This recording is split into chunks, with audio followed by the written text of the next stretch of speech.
අද මම ඔයාලට ලස්සන මේ කාලේ හැදෙන අලුත්ම ළමා සින්දුව කියන්නම්.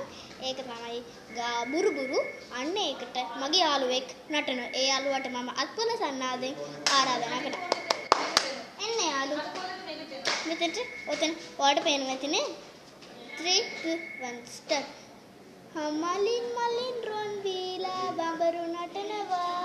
ඒ අඹෙන් රස හොයලා ගිරව් කොටනවා. ඒ මාළු යාළුවෝ එක්කලා ඉවෝනනවා. මට සහෝදරයා වාගේ බලුරාල ඉන්නවා. ගාබුරුබුරු බවුරාල මගේ ඇඟට පණිගා nyuru nyuru මේ පූස් කිටි සැපට නිදි පිරිලා බඩත් අඩි අම්මා මටත් බනි පුරදල් කරලා නරකලා හුඟක් වැඩි. ඔයාලට ස්තුතියි. Bye. Subscribe. Like to the channel.